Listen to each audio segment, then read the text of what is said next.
भगवान कृष्ण कहते हैं, हे अर्जुन, तुम शिष्य बनकर मेरी शरण में आए हो, इसलिए मैं तुम्हें कर्म योग के विषय में वो गूढ़ रहस्य बताऊंगा जिसके द्वारा तू कर्म करता हुआ भी कर्म के बंधनों से मुक्त रहेगा।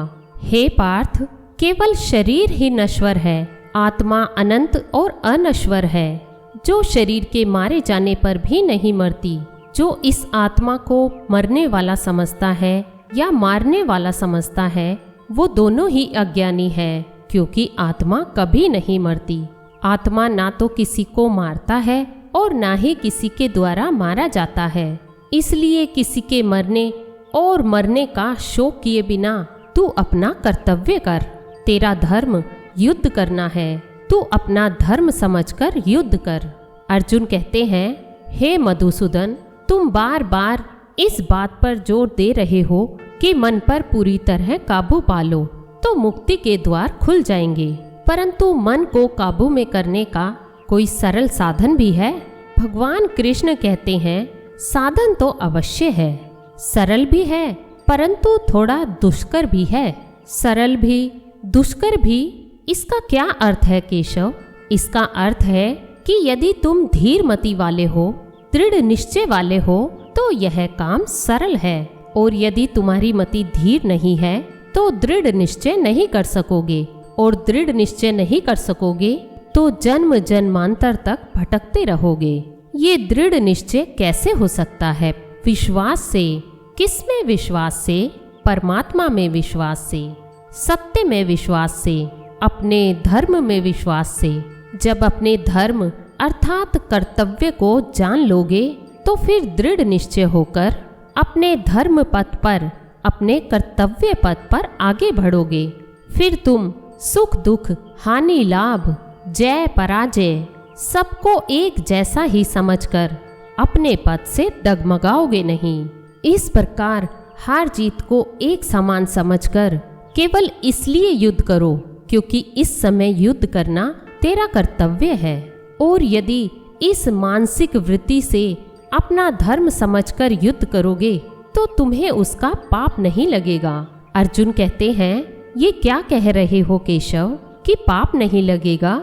युद्ध में तो इतनी हिंसा होती है, लाखों प्राणियों की हत्या होगी, फिर मनुष्य उसके पाप से कैसे बचेगा? यदि कोई भी कार्य निष्काम योग से किया जाए तो ना उसका पाप लगता है और ना उसका पुण्य मिलता है। निष्काम कर्म योग, ये कौन सा योग है माधव, जो मनुष्य को पाप और पुण्य दोनों से मुक्त कर देता है? ये एक गूढ़ विद्या है पार्थ। जो इस रहस्य को समझ लेता है वह इस संसार में रहते हुए भी, संसार के सारे कर्म करते हुए भी कर्म बंधन से मुक्त हो जाता है। ये बड़ी अनोखी बात कर रहे हो केशव। मेरी बुद्धि इसे ग्रहण ही नहीं कर पा रही है, क्योंकि तुम्हारी बुद्धि पर अभी तक आसक्ति का पर्दा पड़ा हुआ है, और जो निष्काम कर्म योग मैं बता रहा हूँ उसकी बुनियाद ही निरासक्त के आधार पर रखी गई है। हे अर्जुन, इस निरासक्त योग को समझ लोगे तो तुम्हारे जीवन में पूर्ण शांति आ जाएगी। हे माधव, इस योग की साधना कैसे करते हैं? इस योग के नियम क्या है? इस योग की साधना के लिए कोई हजारों वर्षों तपस्या की आवश्यकता नहीं। इसकी साधना तो एक ही क्षण में हो जाती है। वो कैसे माधव? हाँ, एक ही क्षण में, जिस क्षण में प्राणी अपने मन का रवैया बदल लेता है। परंतु हे केशव, कोई भी मनुष्य एक ही क्षण में आसक्ति को कैसे छोड़ सकता है? जब वो कर्म करता है तो उसके फल की आसक्ति तो उसके कर्म का हिस्सा होती है, जिसके अंतर्गत फल की इच्छा से ही वह कर्म करता है। हे पार्थ, बस यहीं से निष्काम कर्म की साधना शुरू होती है।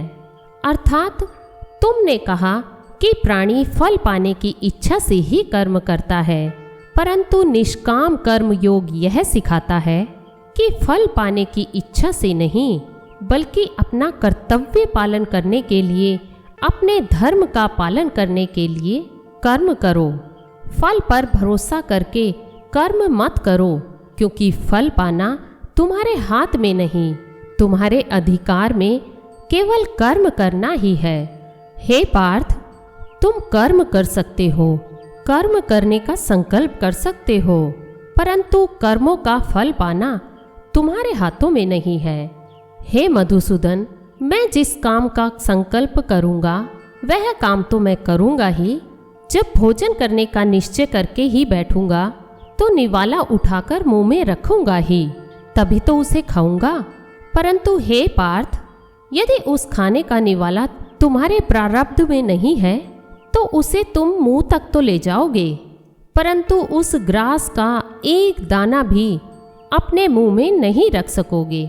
हे अर्जुन, केवल कर्म का संकल्प ही हमारे अधिकार में है, उसका फल प्राणी के अधिकार में नहीं है।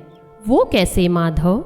हे पार्थ, तनिक उस दृश्य की कल्पना करो कि एक धनवान सेठ के सामने बड़े ही स्वादिष्ट भोजन की थाली परोसी गई है। थाली सोने की है और उस थाली में गर्मा गर्म अनेक प्रकार के व्यंजन हैं, जिन्हें देखकर वो बहुत ही प्रसन्न हो रहा है।